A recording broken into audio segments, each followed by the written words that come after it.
안녕하세요. 켈리의 작은 도서관입니다. 오늘은 유재용 작가의 두고 온 사람을 소개해드리겠습니다. 이 소설은 광복 전후부터 6.25 전쟁 전까지 상전에게 모든 것을 약탈당한 젊은 남녀의 이야기인데요. 한 가족처럼 정을 나눈 순박한 하인 단지와 병국, 주인 가족의 생사의 갈림길에서 이 둘은 어떻게 되었을까요? 이야기 속으로 들어가 보겠습니다.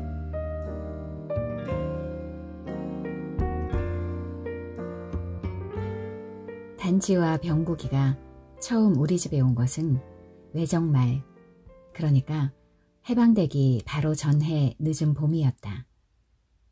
그 무렵 우리 집에서는 몇 해 동안 수양딸로 있으면서 부엌일을 도맡아 해오던 갓난이가 시집을 가서 새 수양딸을 구하고 있던 참이었다. 어느 날 내가 학교에서 돌아와 점심을 먹고 있는데 대문 밖에서 찾는 소리가 들렸다. 찾는 소리가 두 서너 차례 들리고 난 뒤 우리 집에 와서 안잠자기 노릇을 하고 있던 먼 일가 아주머니가 구석방 문을 열고 나가는 소리가 들렸다. 대문간에서 두런두런 말소리가 나고 아주머니가 돌아 들어와 안방문을 열었다. 성님, 제민말에서 사람이 왔는데요. 아주머니는 문 안으로 얼굴만 들이민 채 말했다. 제민말? 성님이 전번에 수엉딸로 들어올 색시애 하나 구해달라고 하셨지요. 그랬지. 애 데리고 온 사람인가? 어머니는 방문 앞으로 가 팔꿈치로 방 문지방을 짚고 앉아 문을 열어 제꼈다. 대청마루 앞 퇴방 아래 추레하고 늑스부레한 사내 하나가 엉거주춤 서 있다가 굽신 허리를 굽혔다. 아이들을 데리고 왔는데쇼니까. 대문간에 처녀애와 총각애가 쭈뼛거리며 서 있는 것이 보였다. 딸이유? 어머니가 물었다. 딸이나 다름없수쪼니까. 다름없다니 친딸이 아닌게요? 그런 것이 아니굽쇼. 말씀 올리자면 매누라 입조니까. 매누라이? 잔치를 치른 건 아니굽쇼니까 민매누리로 데려다가 기른 아인데 밥은커녕 죽 세끼도 제대로 먹일 수가 없는 형편이라. 저 총각아이가 아들인게요. 예, 두 아이다 맡아 부리시다가 나이 참은 잔치상이나 차려주셨으면 합조니까. 아들아이도 두고 가겠다는 게요? 허기야 더듬은 바깥 심부름시키고 좋긴 하지만서도 다 큰 총각 채니를 한 지붕 밑에 뒀다가 잔치도 지내기 전에 일 저지르면 어떡하오. 염려 마십쇼니까. 지가 아이들한테 단단히 일러두기도 했습조만 매누라이가 의젓해서 아들아이가 함부로 굴지는 못합조니까. 몇 살씩이나 먹었소? 매누라이는 17이고 아들아이는 16입조니까. 신랑이 1살 아래구만. 어머니는 대문간에서 아직도 쭈뼛거리고 서 있는 두 아이들을 웃음 담은 눈으로 쳐다보고 나서 그럼 아들아이도 두고 가시기요. 그리고 동서 쌀 더 말 퍼다가 이 사람 들려보내게. 아주머니한테 일렀다. 단지와 병국이는 제 나이보다 한두 살씩 어려 보였다. 단지는 키는 훌쩍 컸지만 계집아이티를 채 벗어나지 못하고 있었고 병국이는 단지보다 키도 훨씬 작아 소학교 6학년이라면 알맞아 보였다. 어려운 집안에서 못 먹고 못 입고 격식 차리지 못하고 자라나 촌스러운 데다가 비쩍 마르고 가무잡잡한 것이 어느 한 모퉁이 찌그러졌거나 졸아든 것 같은 몰골이었다. 그렇다고 거칠은 땅의 잡초처럼 억세 보이지도 않았고 어리숙하고 수더분하기만 했다.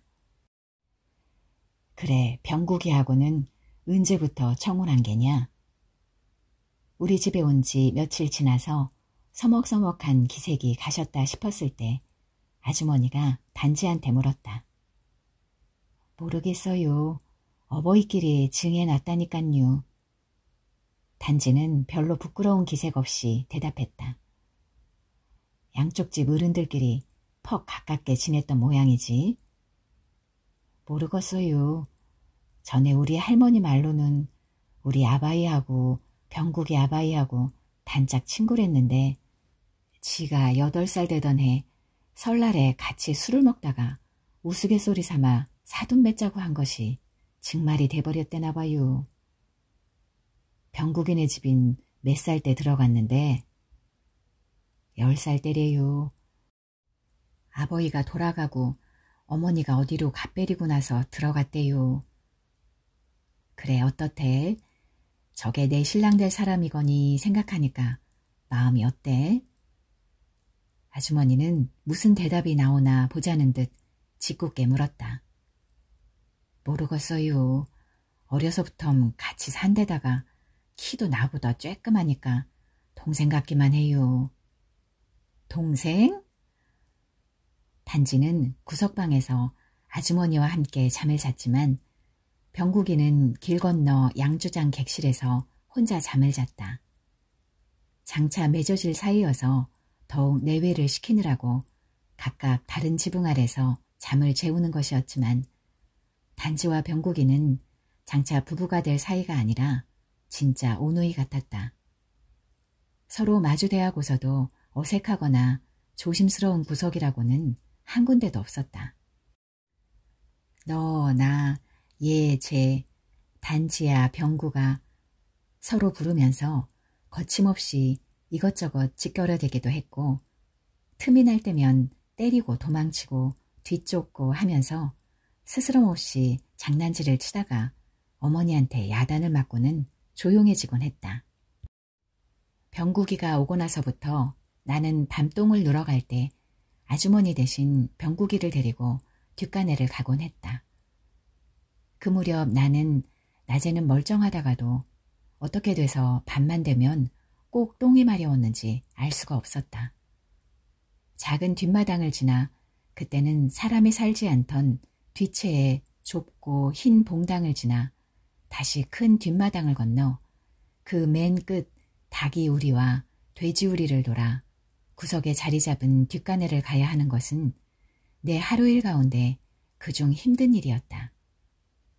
귀신이 뒷간에 숨어있기를 좋아한다는 얘기가 이 얘기 저 얘기 속에 흔하게 나오는 터여서 나는 소름 끼치고 머리칼이 일어서곤 했다. 뒷간에 들어앉은 나는 뒷간 문을 활짝 열어 제끼고는 그 문 앞에 촛불을 든 병고기를 바짝 다가 세워놓고는 무슨 얘기든지 큰 소리로 쉴 새 없이 떠들라고 졸라대곤 했다. 그러면 병국이는 별이 돋는 깜깜한 하늘로 얼굴을 치켜들고는 곡조도 안 맞는 노래를 소리 높여 불러대곤 했다. 한 가지 노래가 끝나면 다음 노래를, 또 다음 노래를. 그러다가 노래 미천이 다 떨어지도록 내가 뒷간에서 나오지를 않으면 아, 똥냄새, 규만이 똥냄새는 구수한 똥냄새. 이렇게 지어 부르기도 했다. 병국이와 뒷간에를 다닌 지 얼마 안 되어 이웃 사람들이 규만네 뒷마당에서는 밤마다 이상한 노래소리가 들리니 어떻게 된 심판이에요? 이렇게 물어와 속사정 얘기를 듣고는 우습다고 허리를 꺾곤 했다. 저녁을 먹고 나면 갑자기 무슨 일이 생기는 때를 빼고는 병국이는 일에서 풀려나 자유의 몸이 되곤 했다. 병국이가 하는 일이라는 것이 장작을 꺼드리거나 물을 깃거나 친척집이나 동네 다른 집들의 심부름을 다니는 것이 고작이었지만 낮에는 아버지나 어머니가 즉시 심부름을 보낼 수 있도록 늘 곁에 머물러 있어야 했다. 그래서 밤이 되면 나도 덩달아 자유의 몸이 되는 기분이었다. 대문 앞에 서면 비스듬히 길 건너편에 양주장이 바라보였다. 아버지가 경영하는 우리 집 양주장이었다. 날이 어둡기 전까지는 아이들은 길에서 놀았지만 어두운 뒤에는 놀기가 어려웠다. 등화 관제로 불빛이 집 밖으로 새어나오지를 못해 땅이 보이지 않을 만큼 어두웠고 달이 뜬 날이라도 칼찬 일본 순사들이 아이들을 집 안으로 몰아넣곤 했던 것이다. 날이 어두워진 뒤에는 초저녁이라도 아이들은 모여 놀 데가 없던 차였다. 한때 병국이가 양주장 객실에서 잠을 자게 되자 아이들은 밤이면 그리로 모여서 놀곤 했다. 병국이는 겉모양과는 달리 무서운 얘기, 슬픈 얘기, 우스운 얘기 등 가지가지 많은 얘기를 알고 있어서 아이들은 넋을 잃고 병국이가 하는 얘기에 귀를 기울였고 또 병국이는 방에서 할 수 있는 놀이도 여러 가지 알고 있어서 아이들은 놀이에 정신이 팔려 밤 가는 줄 모르고 있다가 집에서 부르러 와서야 할 수 없이 엉덩이를 들어 올리곤 했다. 나는 병국이가 퍽 마음에 들었다. 많은 이야기나 재미있는 놀이를 알고 있대서만이 아니었다. 나는 나보다 크고 나이 많은 사내아이와 한 집에서 살게 된 것이 마음 든든했던 것이다. 그때 나는 소학교 3학년. 나는 늘 형이 많았으면 하는 생각을 하곤 했다. 형들과 한 집에 살고 있는 다른 아이들이 몹시 부럽게 여겨지곤 했었다. 한데 하나밖에 없는 내 형은 공부하러 일본에 가 있어서 나는 늘 허전했던 것이다. 나는 낮에도 산 같은 데 놀러 갈 때면 어머니를 졸라 병국이를 데리고 가곤 했다. 병국이와 같이 있으면 마음이 든든하기도 했거니와 병국이가 아이들 틈에 끼어들면 놀이가 훨씬 재미있어지기 때문이었다. 병국이는 밖에서도 저보다 나이 어린 아이들과 어울려 잘 놀아주었고 다람쥐를 잡는 법이나 새 알이 들어있는 새 둥지를 찾아내는 법, 그리고 시영이나 꾀꼬리 풀같이 먹는 풀도 많이 알고 있어서 시간 가는 줄 모르게 해주었다. 병국이는 그물질도 잘했고 물고기가 많이 있는데도 잘 알고 있어서 언젠가는 병국이와 함께 개울에 나가서 잠깐 동안에 물고기를 한 사발이나 잡아온 적도 있었다. 여름이 되면 미역 감으러 가는데도 병국이를 데리고 다니리라. 나는 봄이 다가기도 전에 벌써 그런 생각을 했다. 병국아, 너 미역 잘 감니? 어느 날 나는 물었다. 잘 감지. 우리 집 근처에 큰 저수지가 있는데 난 헤엄쳐서 거길 건너갈 수 있어. 야, 그럼 잘하는구나. 여름에 같이 미역 감으러 댕기자. 나는 병국이가 넓은 저수지를 헤엄쳐 건너가는 모습을 머릿속에 그려보며 신이 나서 말했다. 하지만 여름은커녕 며칠 지나지 않아서 병국이를 데리고 다닐 수 없게 되었다. 학교에서 학생 한 사람 앞에 말린 고사리 한 관씩을 가져오라는 숙제를 내주었기 때문이다. 6학년에 다니는 누나와 나, 둘이 소학교에 다니는 우리 집은 말린 고사리 2관을 해다가 바쳐야 했던 것이다. 병국이는 날마다 고사리를 꺾으러 산으로 갔다. 그나마 가까운 산에는 사람들이 앞서서 거쳐가 고사리라고는 구경도 할 수가 없다는 것이고 천상 먼 산으로 가야 하는데 거기도 야산은 사람들이 거쳐갔거나 고사리가 쇠버려 깊은 산속으로 들어가야 고사리 구경을 할 수가 있다는 것이었다. 저녁 때 산에서 돌아오는 병국이의 고사리 보따리는 제법 불룩했지만 펼쳐놓고 보면 고사리보다는 삽주니 취이니 하는 여느 산나물이 더 많았다. 산나물이 생겨서 좋긴 하고만서도 이렇게 모아가지고 언제 말린 고사리 2관을 해놓니? 어머니가 한탄 비슷하게 말했다.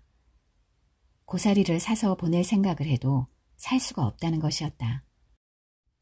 어떤 집에서는 사람을 놓아 근처 장 서는 날 장마당마다 뒤져봤지만 헛수고였다고 했다. 고사리 값이 올라 산골 사람들은 웬 식구가 발벗고 나서서 고사리를 꺾어내리지만 장마당은커녕 모이기가 무섭게 선돈 받은 집에 갖다 대주기 바쁘다는 것이었다. 아니 고사리는 못하려고 그렇게 많이 꺾어 오래나유. 동네 부녀자들이 길에서 만나면 인사말이 되다시피 했다. 싸움하는 장병들 반찬 해준답디다. 병정들이 고사리를 그렇게 좋아하나요?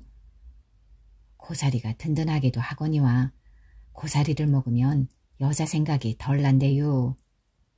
시상에 별소리를 다 듣겄네.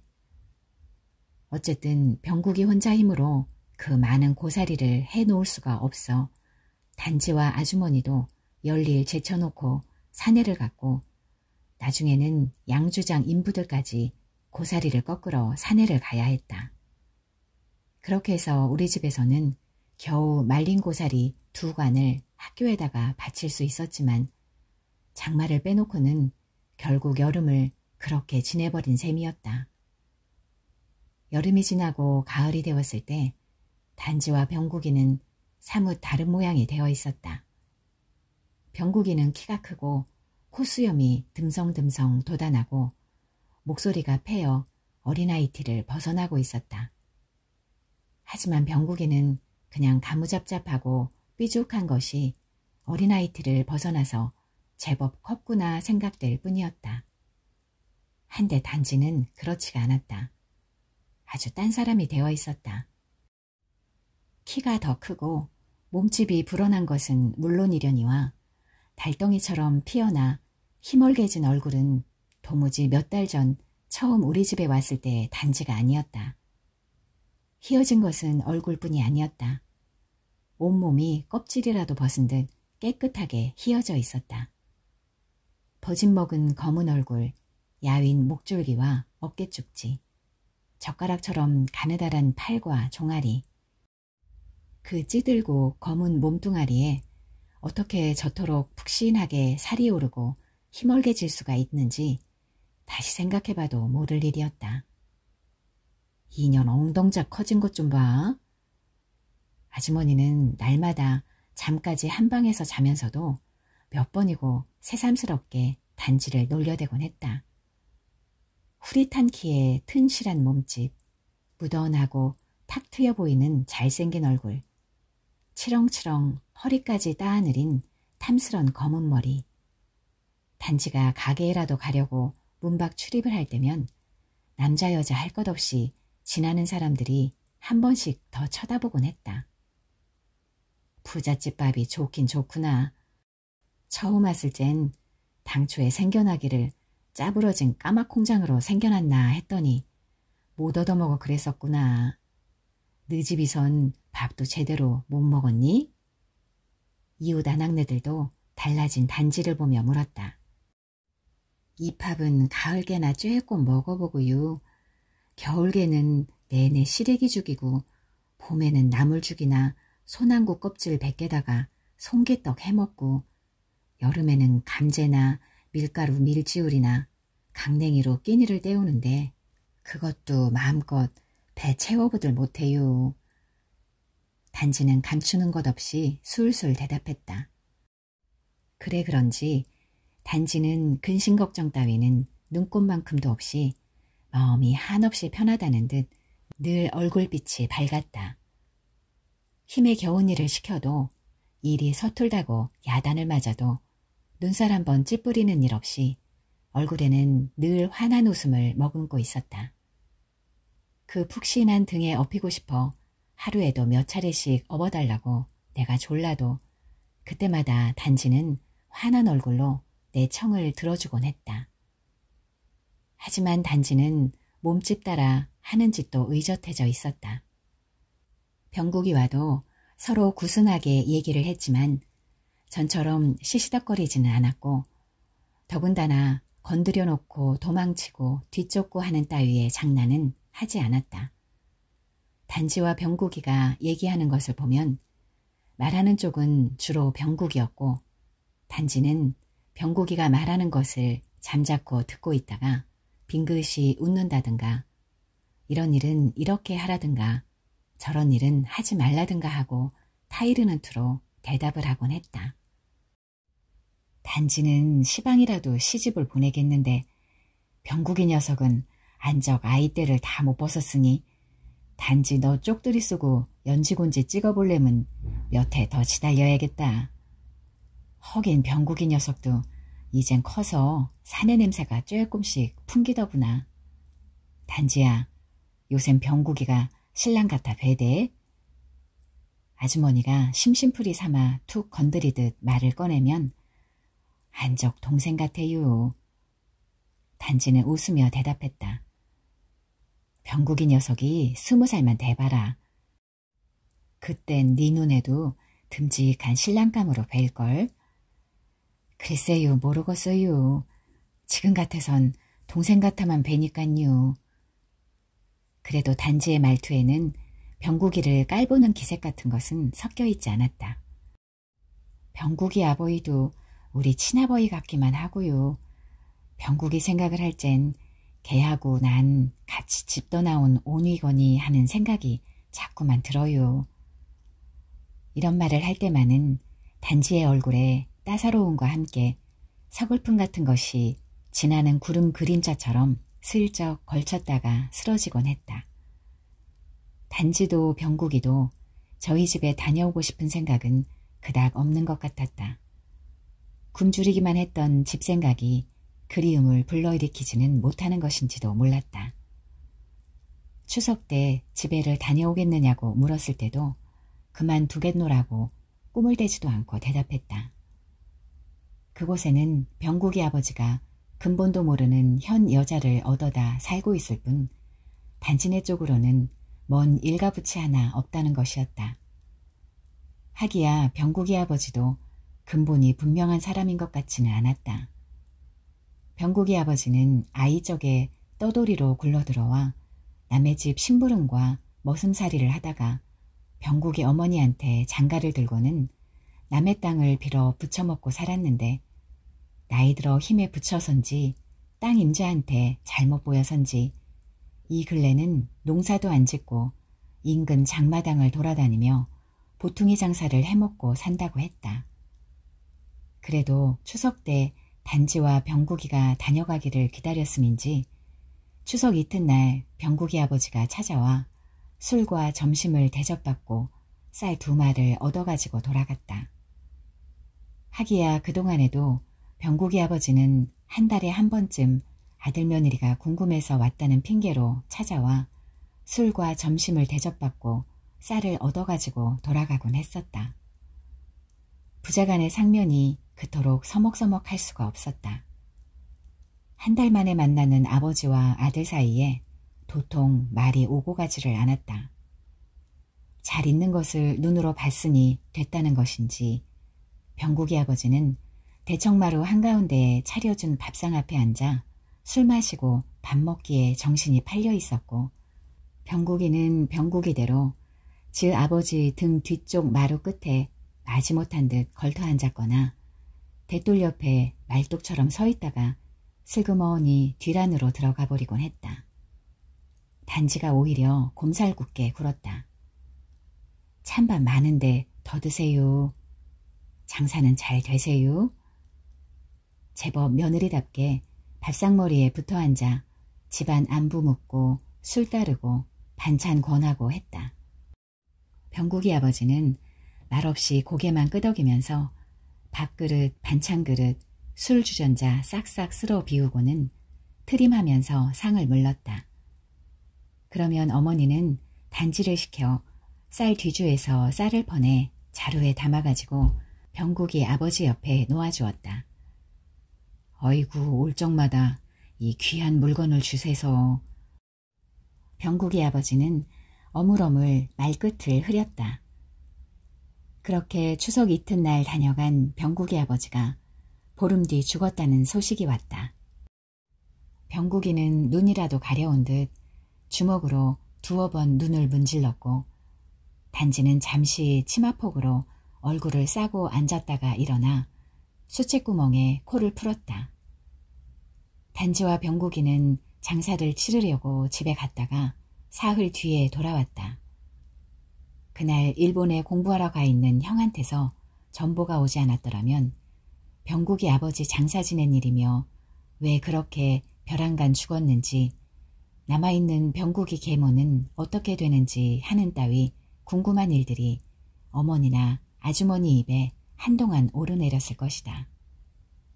하지만 형한테서 전보가 온 마당에 이미 죽어 없어진 병국의 아버지 같은 것은 하루아침에 잊어먹은 이야기가 돼버리고 말았다. 형이 집으로 돌아온다고 했다. 아니, 형은 벌써 일본에서 건너와 서울에 있었는데 집에 오려고 서울에서 기차를 타기 바로 전에 전보를 쳤다는 것이었다. 16시 30분 도착. 형은 서울에서 원산 가는 기차를 타고 오다가 철원에 내려 다시 금강산 들어가는 전철을 갈아타고 집으로 올 것이다. 내 고향은 철원에서 금강산 쪽으로 200리쯤 들어와 금강산에서 100리쯤 못 미쳐 있는 음만큼 큰 면 소재지였다. 할 일이 많다면서 방학 때도 다니러 오지 않던 형이 학기 중에 돌아온 데서 어머니는 반가워하면서도 궁금한 기색을 감추지 못하고 있었다. 나는 집에서 기다리고 앉아있을 수가 없어 3시가 되자 병국이를 데리고 역으로 나갔다. 역은 광산 근처에 있어서 집에서 걸어 30분 걸렸다. 동네 끝에서 양회다리를 건너 산과 들 사이로 뻗은 신장로를 한참 걸어가다가 오른편으로 꺾어 들어가면 일본 사람들이 사는 촌이 나왔는데 전철역은 그 한 끝에 있었다. 역 대합실에 들어가 시계를 보니 3시 반. 아직도 1시간을 기다려야 전차가 올 것이다. 나는 그럴 줄 알고 주먹공을 가지고 왔다. 역 근처에는 광산에서 쏟아져 나온 황찌꺼기가 쌓여 학교 운동장 몇 곱절이나 되는 넓은 광장이 생겨 있었다. 사람들은 거기를 황구덩이라고 불렀는데 축구 시합이 많이 벌어지곤 했다. 울타리도 문도 지키는 사람도 없이 아이들이 아무 때나 마음 놓고 뛰놀 수 있는 놀이터였다. 황구덩이에는 아이들이 모여 뛰놀고 있었다. 우리 학교에 다니는 낯익은 아이들이 많아서 나는 병국이와 함께 금세 아이들과 어울려 축구를 했다. 시간은 가는 줄 모르게 갔다. 철원에서 오는 전차가 남쪽 산모퉁이를 돌아오며 뿌웅 하고 경적을 울려서야 아이쿠 하고는 역을 향해 숨이 턱에 차게 달렸다. 그래도 우리는 전차보다는 늦어서 역 대합실에 헐레벌떡 들어섰을 때는 어느새 나온 누나가 형이 들고 있는 트렁크를 제가 받아들겠다고 승강이질을 하고 있었다. 성! 나는 곧장 뛰어가 형의 한쪽 팔에 매달렸다. 규만이로구나. 많이 컸는데? 형이 말했다. 성, 우리 집에서 같이 사는 애야. 병국이라고. 나는 병국이를 가리켜 보였다. 그래? 형이 병국이를 돌아보자. 그 짐 저 주세요. 병국이가 트렁크를 가리키며 말했다. 형은 트렁크를 병국의 손에 넘겨주고는 양손에 누나와 내 손을 하나씩 잡고 역을 나섰다. 우리는 내가 1시간 반 전에 걸어왔던 그 길을 되밟아 집으로 돌아갔다. 미국 비행기 공습이 갈수록 심해져서 제대로 공부도 할 수 없는 데다가 학도병에 지원하라고 성화를 대는 바람에 견딜 수가 있어야지요. 형은 아버지 어머니 앞에서 집으로 돌아오게 된 까닭을 이렇게 말했다. 잘했다 잘했어. 전쟁통에 공부가 무슨 소용이니. 그저 몸성한 게 제일이요. 어머니는 이렇게 말했지만 아버지는 한참이나 말없이 앉아있다가 무겁게 입을 열었다. 여기라고 그놈들이 널 레벨에 두겠니? 학교 공부라도 해서 외놈의 말마디나 알아듣게 된 젊은 애들은 여기서도 야금야금 다 끌어내가고 있어. 어디 짚은 산골에라도 들어가 있으면 안 될라나? 어머니가 겁먹은 눈을 하고 목소리를 죽여서 말했다. 제가 집에 온 걸 저놈들이 알 테니까 섣불리 숨었다가는 오히려 더 빨리 끌려나가게 될지도 모르지요. 그럼 어쩌지? 아버지, 여기 광산에서 일하는 인부들은 징병에서 면제되지 않나요? 형이 물었다. 그래, 광산 인부는 징병이고 징용이고 끌려가지 않는데더라. 아버지의 대답이 끝나기가 무섭게 형은 아버지 옆으로 바짝 다가앉았다. 아버지, 그럼 됐어요. 저 광산 인부 자리 하나만 마련해 주세요. 뭐요? 네가 광산 인부 노릇을 하겠다고? 어머니가 눈이 둥그레가지고 물었다. 광산 인부야, 집에서 점심밥 싸가지고 댕기는 거잖아요. 일본 병정으로 끌려가 중국 땅이나 남양섬에서 소식도 없이 죽어버리는 것에 대면 얼마나 양반이에요. 나는 그렇구먼. 광산 소장으로 있는 일본 놈을 내 잘 알고 있으니까 내 말해보마. 아버지가 끄덕거렸다. 그 면에서뿐만 아니라 군을 통틀어 1등 가는 부자라는 아버지의 힘은 과연 예사로 볼 것은 아닌 모양이었다. 광산 소장인 일본 사람은 아버지의 전화 한마디에 좋습니다. 광산 인부 자리는 꽉 찼습니다만 특별히 한 자리 더 만들겠으니 자제분을 보내십시오. 하고 선선히 대답하는 것이다. 대학생이었던 형은 하루아침에 광산 인부가 되어 허름한 작업복에 직가다비를 신고 뒷공무니에는 수건을 꿰차고 벤또밥을 손에 들고는 날마다 새벽같이 광산으로 일하러 나가곤 했다. 시상도 어떻게 대먹은 시상인지 부잣집 도령님이 광산 인부 노릇을 해야 되누. 아주머니는 혀를 끌끌 찾고 어머니는 날마다 형을 위해 특별히 기름진 반찬 장만하기에 여념이 없었다. 산이 깊은 탓인지 그 고장은 겨울이 빨리 왔다. 11월 중순이면 얼음이 얼고 눈발이 날렸다. 형이 광산에 나가기 시작한 지 한 달쯤 되는 어느 날이었다. 아침부터 음산한 날씨가 희끗희끗 눈발까지 날렸다. 형은 이불을 덮고 누운 채 병국이를 불렀다. 골이 아픈 듯 끈으로 이마를 동여매고 있었다. 병국아, 내가 몸살이 나서 오늘 광산에 못 갈 것 같으니 네가 대신 좀 가라.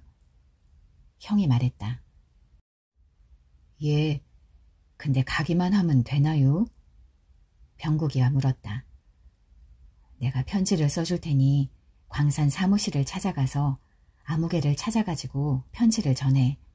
그러면 그 사람이 잘 가르쳐 줄 게다. 형은 미리 써놓은 듯 봉투에 넣어 봉한 편지를 병국이한테 내주었다.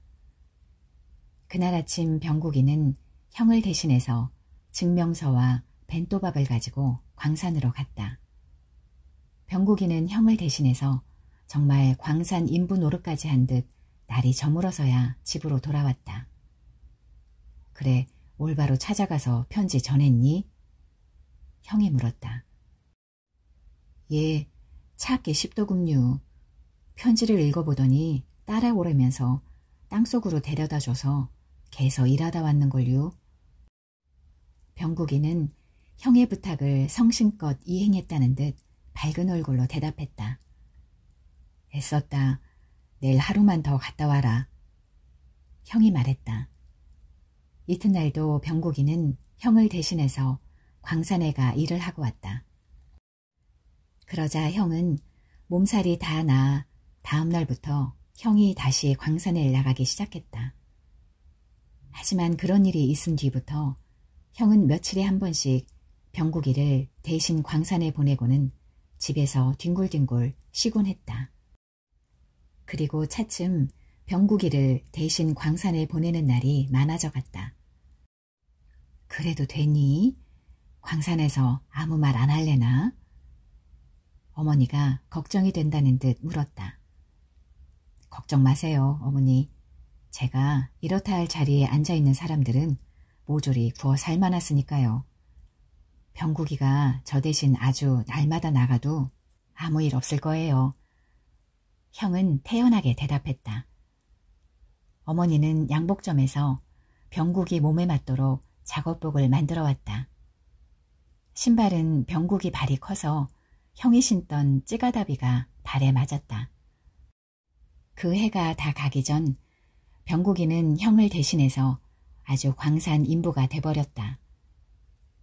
병국아, 네가 광만이를 대신해서 광산에 댕기는 거 내 잊지 않고 마음속에 적어두마. 내 이담에 너한테 꼭 신세를 갚을 테니까. 어머니가 말했다. 뭘요, 괜찮아요. 병국이는 어머니가 알아주는 것만으로도 벌써 받을 것은 다 받았다는 듯 오히려 황송해했다. 어머니는 그런 병국이를 위해서 내이도 두툼한 것으로 내주었고 도시락 반찬도 좀 더 마음을 쓰는 것 같았지만 병국이는 당초부터 광산 인부는 제 몫이었다는 듯 꼬박꼬박 광산을 다녔다. 병국이한테 광산 인부 일을 떠맡겨버리고 난 형은 방구석에 틀어박혀 차려다주는 밥 먹고는 담배 피우고 책 읽고 낮잠 자는 것이 하는 일이었다. 이웃 사람들이 혹시 형의 안부를 물으면 어머니는 객지에 가서 고생을 하더니만 애가 병객이 돼가지고 왔구만요. 맥을 못 추고 밤낮 누워있기만 해서 한 걱정이래요. 이렇게 광고를 하곤 했다. 형은 꼭 바깥에 나갈 일이 생기면 털모자를 깊숙이 눌러쓰고 폭넓은 목도리를 목에다 칭칭 감고 게다가 마스크를 해서 눈만 빼꼼하게 내놓고는 어깨를 구부정하게 굽히고 기침을 쿨룩쿨룩 쏟아놓아 마치 병원에라도 찾아가는 듯한 신용을 하곤 했다. 퍼뜨린 소문이나 형이 흉물 떠는 내막을 빤히 알고 있는 가까운 친척 친지들 앞에서는 형은 가면을 벗었다. 외놈들이 하는 전쟁에 끌려가서 대신 죽어줄 필요가 없는 거고 또 외놈들 전쟁에 대줄 물자를 내 손으로 파내고 싶지도 않아요. 결국 난 외놈들의 전쟁에 이용당하지 않기 위해 온갖 수단을 동원하고 있는 거예요. 이런 말을 할 때 형은 역시 대학생이 다르구나 싶게 늠름해 보였다. 그 당시 대학생이라면 얼마나 귀했는지 구경하기도 힘들었던 것이다. 형의 말을 들은 사람은 크게 감동한 듯 고개를 끄덕이면서 대단하게 옳은 말이네만 함부로 그런 소리를 하면 큰일 나네. 입 조심하게. 이렇게 충고를 하곤 했다. 어머니는 때로 선물을 보자기에 싸들고는 순사부장 집에나 광산 소장 집에 슬그머니 다녀오곤 했다. 어쨌든 갇혀 지내거나 숨어 지내다시피 하는 형은 몹시 갑갑한 것 같았다. 대문을 걸어 잠근 밤이면 형은 누나와 나와 단지를 형의 방으로 불러들여 윷놀이를 하고 화투치기도 하곤 했다.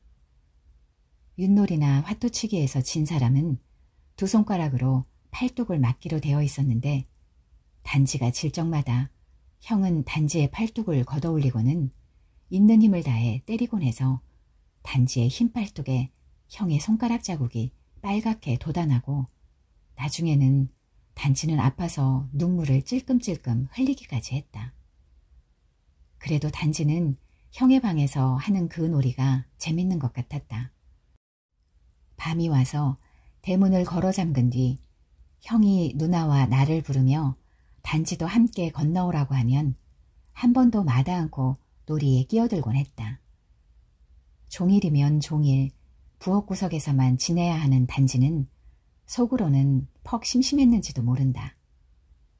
오늘은 왼쪽 팔, 내일은 오른쪽 팔, 이렇게 두 팔뚝에 번갈아 형의 손가락 자국이 돋아나 번번이 눈물을 찔끔거리면서도 밤이 되어 형이 놀이를 하러 건너오라고 부를 때면 단지의 얼굴에는 환하게 웃음이 피어나곤 했다. 겨울밤은 그렇게 아쉽게 깊어가곤 했다. 놀이가 끝나면 화로 속에 묻었던 밤이나 감자를 꺼내 까먹었고 어떤 날은 아주머니가 꿩고기를 얹은 냉면을 밤참으로 만들어주기도 했다. 겨울밤에 먹는 꿩고기 냉면 맛은 기가 막힌 것이었다. 우리 고향은 겨울이 유난히 춥고 눈이 많았다. 쌓인 눈 위가 얼어 껍데기가 생기고 그 위로 썰매가 달렸다. 겨울이면 어른들은 사냥을 떠나는 사람이 많았다. 꿩사냥, 노루사냥, 산돼지 사냥. 그 중에서도 산돼지 사냥하는 얘기는 아이들의 가슴을 죄어들게 했다. 그래서 겨울이면 이름난 포수 얘기가 아이들이 둘러앉은 화롯가에 눈꽃처럼 피어나곤 했다. 눈싸움과 썰매와 화롯가의 이야기. 병국이가 끼어들지 않았어도 아이들은 신나게 겨울 속을 뛰놀았다. 병국이가 광산에서 돌아온 밤이면 아이들은 양주장 객실로 병국이를 몇 번 찾아가 보기도 했지만 병국이는 졸리워서 쩔쩔 매느라고 아이들과 어울리지를 못했다. 그렇게 겨울이 갔다. 산에 쌓였던 눈이 다 녹아 없어졌을 무렵 형은 집을 떠나 깊은 산속 절간으로 들어갔다. 형이 떠나버린 집안은 허전하기만 했다. 하지만 바깥 세상은 자꾸만 뒤숭숭해져 가기만 했다. 미국 비행기가 200리 밖 철원에까지 날아와 기관총을 쏘아대고는 돌아갔다는 소식이 들려왔다. 200리라는 것은 비행기로는 이웃집 오기나 다름없다고 해서 우리 동네에도 곧 미국 비행기가 날아와 폭탄이라도 떨어뜨릴 듯 야단 법석을 했다. 밤낮으로 방공 연습이었다. 밤이면 순사들과 소방사원들이 골목골목 뒤지고 다니며 문틈으로 불빛이 새어나온다고 소리를 질러댔고 낮이면 주로 부녀자들이 몸빼를 입고 밭개스를 들고 나가 불 끄는 연습을 했다. 징병으로 징용으로 끌려나가 남자가 귀한 세상이라 집집마다 여자들이 나가서 방공 연습을 했던 것이다. 우리 집에서는 단지가 나갔다. 몸빼를 입고 밭개스를 들고 방공 연습을 하러 나가는 단지를 볼 때면 단지와 병국이가 우리 집에 오지 않았더라면 어떻게 되었을까 하는 생각마저 들곤 했다. 가슴을 죄게 하고 무엇에 뒤쫓기는 듯한 생각을 일으켜주는 공습 경보 사이렌 소리, 밤낮으로 때없이 울리던 사이렌 소리, 또 사이렌 소리, 그 봄 내내 그리고 여름 내내 사이렌 소리가 울렸다. 하도 울려 사이렌 소리가 울리지 않을 때도 그 소리가 귓바퀴를 윙윙거리며 맴돌곤 했다. 8월 중순에 접어든 어느 날 마침내 우리 동네 위로도 미국 비행기가 날아왔다. 하도 높이 떠서 제비만해 보이는 그 비행기는 얼음 조각처럼 흰 날개 뒤로 흰 김을 내뿜으며 소리도 없이 떠 지나갔다. 사이렌 소리가 귀가 따갑게 울어대고 순사들과 소방사원들이 아우성을 쳐대는 속에서 사람들은 방공호에 숨을 생각도 않고 행길에 나와서 서서 비행기를 쳐다보고 있었다. 비행기가 까만 점이 되어 가물가물 사라져 없어질 때까지. 한데 그 비행기가 우리 동네 하늘 위를 떠 지나간 이튿날부터 신비롭게도 사이렌 소리가 울리지 않았다. 그리고 며칠 후 긴긴 동안 방 안 전등갓에 씌워놓은 까만 포장 속에만 갇혀있던 전등불들이 무수한 가로등처럼 거리에 내걸렸다. 휘황한 전등불빛 아래 대낮같이 밝아진 길거리에 하얗게 쏟아져 나간 사람들의 끝없는 이야기 속에서 전쟁은 끝나 있었다. 이튿날 절간으로 들어갔던 형이 집으로 돌아왔다. 단지는 이제 방공 연습을 하러 밭개스를 들고 나가지 않아도 되었다. 하지만 내가 그중 반가웠던 것은 병국이가 광산에 나가지 않게 되었다는 사실이었다. 낮에도 얼마든지 병국이를 볼 수가 있게 된 것이다. 병국이는 키가 더 자라서 단지 머리 위로 솟아 있었다. 몸집도 불어나고 말소리도 점잖아져 제법 어른 티가 나기도 했다. 그래도 아이들은 다시 밤이 오면 병국이를 만나러 양주장으로 모여들었고 병국이는 전에는 한 적이 없었던 재미있는 이야기를 끝없이 들려주었다. 광산에 다니는 동안 새로 알게 된 이야기가 병국이 머릿속에 수없이 많이 쌓였던 것이다. 아버지는 비어있는 면장 자리를 지키라면서 사람들이 끌어내어 면사무소에 나가게 되었고 형은 치안대원으로 되어 가슴 활짝 펴고 큰 걸음치며 길거리를 다녔다. 모든 일이 순조롭게 풀려나가고 있었다. 그의 가을에는 전에 없이 풍년이 들었겠다. 만나는 사람마다 서로 정답게 말을 주고받고 태평세월이 끝없이 이어질 것 같았다. 그래 소련군대가 들어오기 전까지는 태평천하가 시작된 듯 온 동네가 편안하고 오붓했다. 하지만 소련군대가 들어오고 나서부터 다시 세상이 뒤숭숭해지기 시작한 것이다. 아버지는 소련군 환영군중 대회에서 연설을 잘못하고는 면장 자리에서 물러났다. 미국 놈들하고 소련 놈들하고 힘을 합해 일본 놈들을 몰아내 주어서 우리나라가 해방이 되었습니다. 38선 남쪽에는 미국 놈들이 들어오고 북쪽에는 소련 놈이 들어와서 아버지는 이렇게 연설을 했다는 것이다. 그날 밤 면석이가 집으로 찾아왔다. 면장님 연설 속에 소련 놈이라고 놈소리를 자꾸 되풀이하셔서 저 사람들이 몹시 듣기 싫어하더군요. 면석이가 말했다. 내가 소련 놈들한테만 놈소리를 붙였나? 미국 놈들한테도 놈소리를 붙였지 않은가? 남의 나라 사람들한테 놈소리를 붙이는 게 예사 아닌가? 그래도 저 사람들은 그렇게 생각하지를 않더군요. 헐 수 없는 노릇이지. 이왕 해놓은 말을 어쩌겠나. 면석이는 돌아갔다. 그리고 며칠 뒤부터 아버지는 면사무소에를 나가지 않게 되었다. 형도 그 해가 끝날 무렵 치안대원 자리에서 밀려났다. 자본가 지주계급의 자식이라 자격이 없다고 했다는 것이다. 새해에 들어서자 자본가 지주계급에 대한 탄압이 본격적으로 시작되었다. 우리 집은 토지와 양주장을 몰수당하고 살림집 한 채만 차지하게 되었다. 그 살림집도 언제 빼앗기게 될지 모를 노릇이었다. 아버지와 어머니는 밤중이면 은밀히 38선 남쪽으로 넘어갈 일을 의논하곤 했다. 거리로 나앉게 되기 전에 떠나야 하는 것이다. 하지만 떠나는 일도 섣불리 서둘러서는 안 되었다. 인민의 원수, 인민의 피를 빨아 잘 먹고 잘 산 놈들, 조국과 민족을 배반하는 자, 매국노, 악질 모리배를 모조리 때려 죽여라. 이런 글이 거리거리 골목골목마다 나붙어 있었다. 어떤 지주는 짐을 싸가지고 떠나려다가 밀어닥친 사람들한테 인민을 배반하고 떠나려는 악질 반동분자로 몰려 짐을 뺏긴 것은 물론이고 온 식구들이 몰매를 맞아 그 자리에서 몰살을 당하기도 했다. 비겁한 놈들은 갈 테면 가라. 하지만 죗값을 치르고 가라. 눈에 핏발이 선 사람들이 이렇게 외치고 다녔다.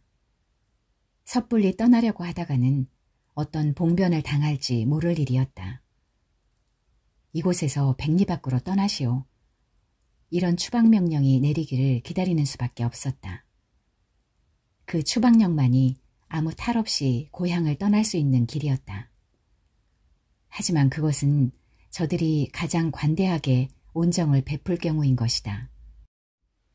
만약에 추방령이 내리지 않을 때는 제 고향에서 막바로 거지나 종으로 떨어져 내려야 할지도 모른다. 아주머니는 자기 고향으로 돌아갔다. 이런 형편에서 안잠자기를 둘 수가 없기 때문이었다. 하지만 단지와 병국이는 그냥 우리 식구와 함께 지내고 있었다. 단지와 병국이는 갈 곳이 없었다. 하루하루가 무엇에 쫓기듯 조마조마한 나날이었다. 그러던 어느 날 밤 형이 안방으로 건너왔다. 저 단지하고 결혼하겠어요. 형이 불쑥 말했다. 소근대듯 조용한 목소리였지만 너무 뜻밖의 일이어서 아버지와 어머니는 대답할 말을 찾지 못하고 형의 얼굴을 멍하니 바라만 보고 있었다. 그래도 아버지가 먼저 정신을 가다듬고는 입을 열었다. 너 시방 무슨 소리 했지? 단지하고 결혼하겠다고요. 단지고 항아리고 집안이 이렇게 어수선한 판국에 정신이 있는 게냐 없는 게냐. 아버지, 제 말씀 들으세요. 오늘 면인민위원회에 댕기는 경만이 형을 만났어요. 빨갱이로 날뛰는 그런 놈을 무엇하려고 만나고 댕기냐. 경만이 형은 사과 빨갱이에요. 그 형이 슬그머니 귀뜸을 해주는데요. 8월쯤 우리 집 몰수령이 내릴 것 같대요. 이 일을 어쩌지? 어머니가 기절할 듯 물었다. 그러면서 하는 말이 저더러 무산계급의 여자하고 결혼을 하라는 거예요. 그러면 얘기가 좀 달라질 수 있다고요. 근데 시방 이런 형편에 노동자 농민집에 어떤 여자가 우리 집에 시집 오려고 하겠어요. 단지 말고는 말이에요. 단지는 병국이하고 정혼한 새가 아니냐. 아버지가 물었다. 그런 걸 가릴 형편인가요? 병국이한테 거짓말을 시켜서라도 우선 단지랑 결혼식을 해놓고 봐야지요. 병국이가 말을 들을까? 그러니까 어머니가 구스르세요. 그렇게 해야 될 사정이 있어서 남들 보기에만 결혼식을 올리는 척 하는 거라고요. 네, 해보마. 길바닥에 나앉게 되지 않는다는데 무슨 짓은 못하겠니? 어머니가 눈에 불을 켜며 말했다. 병국이는 어머니 말에 너무도 순순하게 고개를 끄덕거렸다. 한데 나앉지 않으려고 거짓부렁으로 잔치하는 거야. 10번이면 어떻겠어유. 이렇게 말했다. 단지는 그 흰 얼굴이 온통 새빨갛게 물들어가지고는 고개를 잔뜩 수그린 채 아무 말도 하지 않았다. 거짓이라도 결혼식을 올린다는 것은 얼굴 뜨거워지는 일인 모양이었다. 집에서는 결혼식을 서둘렀다. 공회당을 빌어 공희 선생님한테 주례를 부탁하고 면인민위원장한테도 청첩장을 보냈다. 공희 선생님을 주례로 고른 사람은 형이었다. 공희 선생님 역시 이른바 자본가 지주계급이었지만 의사가 귀한 형편이라 박해는커녕 특별히 대우를 받고 있었다. 그래서 공희 선생님은 우리 집과도 친한 사이였고 공산당과도 친한 사이였다. 과연 형의 계산은 들어맞았다. 공희 선생님이 주례를 선 형의 결혼식에 면인민위원장도 참석해서 속마음이야 어떻든 축사를 해주었다. 자본가 지주계급의 아들로서 자기 집 종노릇한 것과 다름없는 무상계급의 딸과 부부의 연을 맺는다는 것은 과거를 벗어나 새 조국에 발맞추겠다는 뜻으로 보아 환영하는 바입니다. 모여든 사람들이 박수를 쳤다. 그날 밤 동네 부녀자들이 모여들어 신방 문창호지에 손가락 끝으로 구멍을 뚫었다. 형에게는 좋은 핑계였다. 단지와 한방에서 밤을 지낼 수밖에 없도록 일이 되었으니 말이다. 형은 그날 밤 단지와 진짜로 부부가 되어버린 것이다. 이튿날부터 동네 부녀자들이 찾아오지 않았어도 단지는 밤이면 서슴없이 형의 방으로 들어가 잠을 잤다. 불 꺼진 형의 방에서는 밤늦도록 형과 단지가 주고받는 말소리가 오손도손 들려나오기도 했다. 병국이는 말이 없어지고 말았다. 일하다가도 멍하니 생각에 잠겨있곤 했다. 하지만 병국이는 착한 아이였다. 말이 없어진 그뿐이었다. 그런 병국이를 꼬여내간 것은 푸죽간집 아들 곰보였다. 곰보는 속속들이 빨갛다고 해서 간빨갱이로 불려지는 위인이었다. 소학교를 졸업하고는 제 아버지 푸주간에서 일하면서 17, 18살 아이 적부터 술을 처먹고는 대낮에 행길에서 주정부리던 곰보. 주정부릴 때면 푸주간 식가를 겁없이 휘둘러 사람을 상해놓고 하던 곰보. 그 망나니 곰보가 소련 군대에 들어와 빨갱이 세상이 되자 재빨리 빨갱이 앞잡이가 되어가지고 제 세상 만났다고 날뛰고 돌아다녔다. 곰보는 전에 잘 살던 사람들을 못살게 들볶는 일을 도맡아 하고 있었다. 곰보가 공산당을 등에 업고 제멋대로 날뛰는 것이라고 말하는 사람도 있었고, 공산당이 곰보를 앞잡이로 내세워 그런 짓을 시키는 것이라는 사람도 있었다.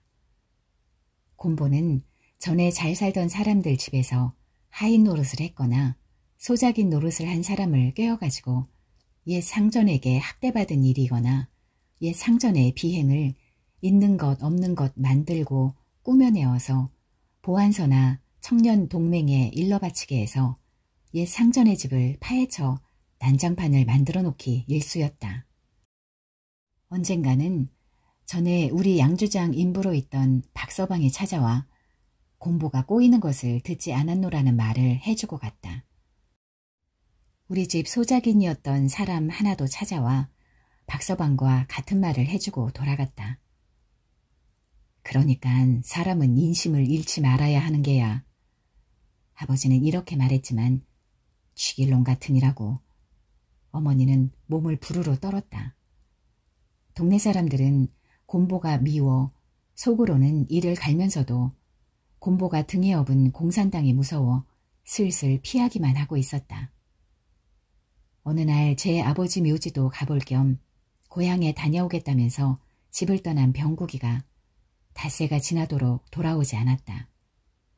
웬일인가 해서 궁금해하고 있던 어느 날 병국이가 청년단의 행동대원들이 두르는 붉은색 완장을 팔에 두르고 다니는 것을 보았다는 소식이 전해졌다. 붉은 청년단 행동대라면 곰보가 우두머리로 있는 데였다. 우리 집 식구들은 가슴이 섬찟했다.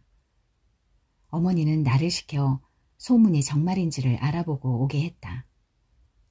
청년단 사무실은 보안서 근처 전에 이발소가 있던 자리였다.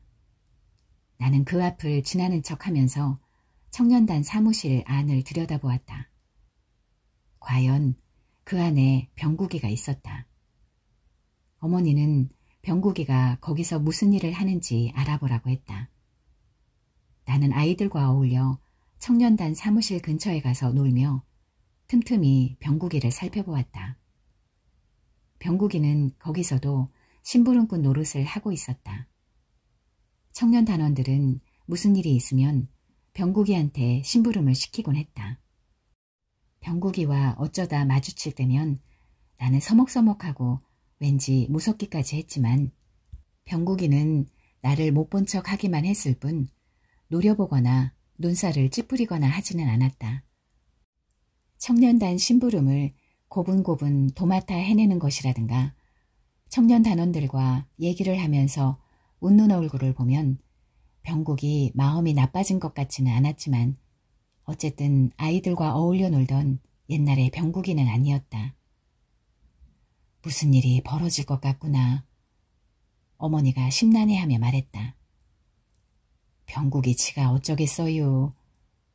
단지가 걱정할 것 없다는 듯 대꾸했다. 병국이가 어쩌는 게 아니라 곰보놈이 병국이를 앞세워 일을 저지를까봐 그러지. 어머니가 걱정하는 일이 일어나고야 말았다. 며칠 뒤 아침 밥상을 치우고 났을 때였다.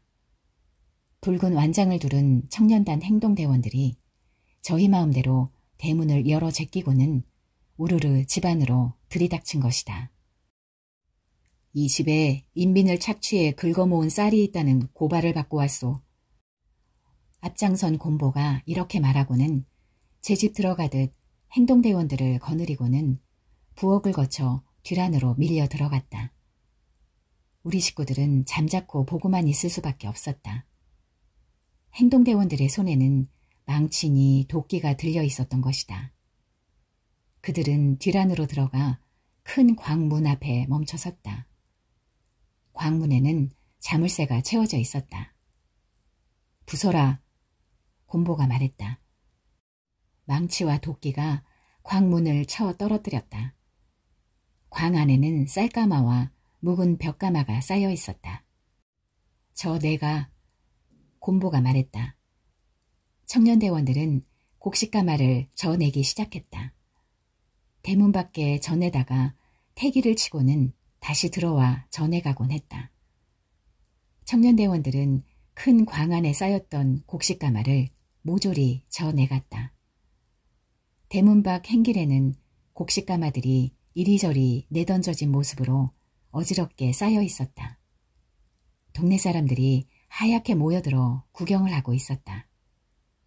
곰보는 들이닥칠 때와는 달리 맨 꽁무니로 우리 집을 나갔다. 곰보가 나가자 어머니는 대문을 잠갔다. 병국이 새끼 찾아가서 단단히 따지고 와야겠어요. 단지가 말했다. 아서라, 긁어 부스럼된다. 작은 광문을 일러주지 않은 거 보니까 병국이 짓이 아니라 곰보 짓이여. 곰보가 어떻게 남의 집 광 속에 곡식이 있는 걸 알겠어요. 병국이가 일러줬으니까 알지요. 곰보놈이 살살 꼬였을 테지. 작은 광에 있는 곡식이나 어디 좀 감춰놓자. 작은 광은 큰 방 모퉁이를 돌아가 그 뒷곁에 문이 있었다. 어머니와 단지는 작은 광에 곡식을 퍼다가 마루밑이나 뒤채 부엌 구석, 장작가리 밑, 하다못해 장롱 속이나 다락 속에까지 나눠서 숨겼다. 하지만 작은 광을 뒤지러 오지는 않았다. 그렇다고 큰 광 곡식을 가져간 것으로 일이 끝나지는 않았다.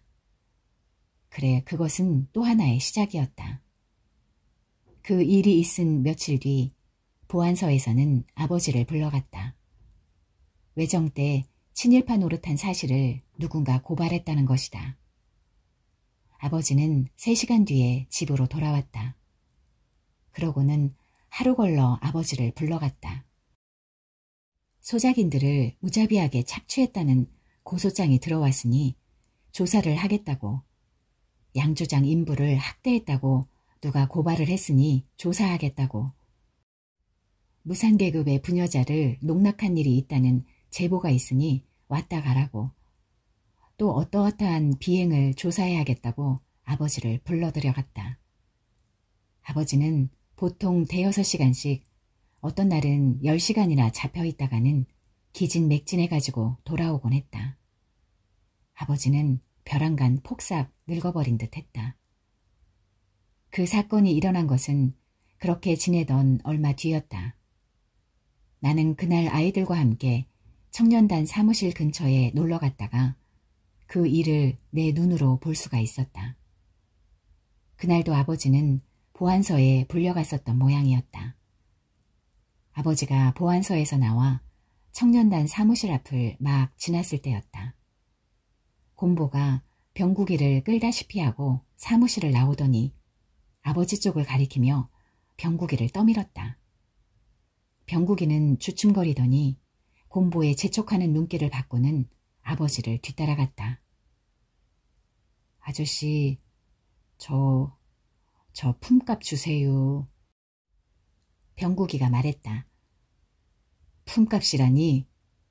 아버지는 걸음을 멈추고 돌아보며 물었다.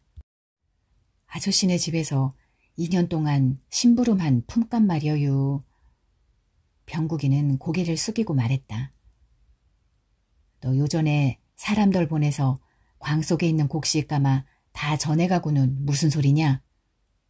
아버지가 꾸짖듯 말했다. 병국이는 더 할 말이 없다는 듯 고개를 숙인 채 신발로 땅바닥만 문지르고 있었다. 곰보가 아버지한테로 달려들었다. 이 반동분자 영감아, 그 쌀이 너희 거야? 곰보는 악을 쓰며 아버지를 힘껏 떠밀었다.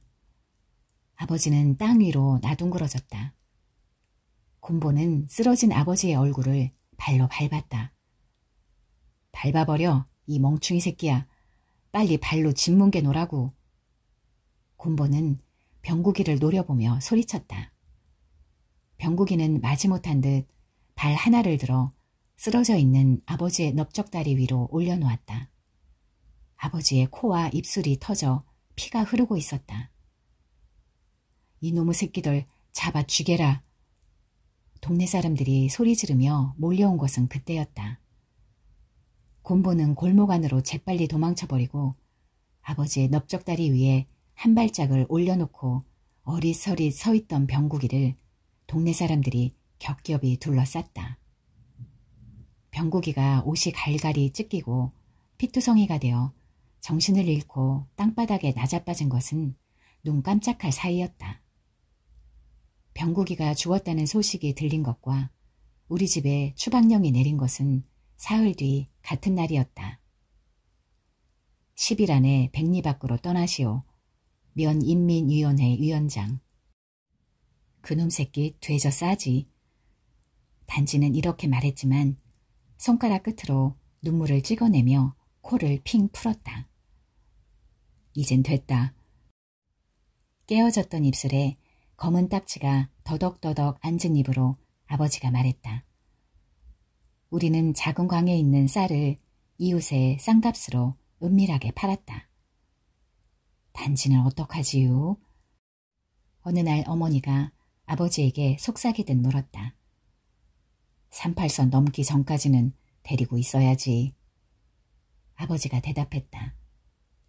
이윽고 기한 이틀 전 우리는 고향을 떠나려고 집을 나섰다. 동네 끝 양회다리에 이르러 나는 뒤돌아보았다. 우리 집 앞길에 동네 사람들이 모여 선 채 우리를 지켜보고 있었다. 우리는 양회다리를 건너 산과 들 사이로 뻗은 신장로를 한참 걸어가다가 오른편으로 꺾어 들어가 외정 때 일본 사람들이 살던 동네 앞을 지나 역에 닿았다. 아버지가 차표를 끊는 동안 나는 역 앞에 서서 황구덩이를 건너다 보았다. 축구를 하는지 아이들이 이리 몰리고 저리 몰리며 뛰놀고 있었다. 우리는 곧 전차를 탔고 2시간 뒤에 철원에 닿았다. 철원에서 하룻밤 자고 이튿날 연천으로 갔다. 연천에서 길잡이를 구해가지고 38선을 넘을 작정이었다. 우리는 연천 밥집 건너방에 자리를 잡고 들어앉아 38선 넘어갈 기회를 기다렸다. 38선 경계가 심할 때가 있고 그것이 늦춰질 때가 있는데 요즘은 경계가 심할 때라서 며칠 기다려야 한다는 것이었다. 길제비라고 함부로 돈 주고 삼은 큰 낭패 볼 적도 있어요. 어떤 사람은 길제비를 사가지고 길을 떠났는데 밤새도록 길을 걷고는 이튿날 날이 샌댐에 보니까 길잡이는 온데간데 없고 자기들은 안적 이북 땅에 있더래지 뭐예요. 밥집 안주인이 말했다. 어떤 사람은 줄 뒷공무니를 따라가다가 앞에 가는 사람이 길을 잘못 드는 바람에 식구들한테서 따로 떨어져 북쪽에 남게 된 일도 있다고 했다. 인물도 잘났어라. 따님인가요?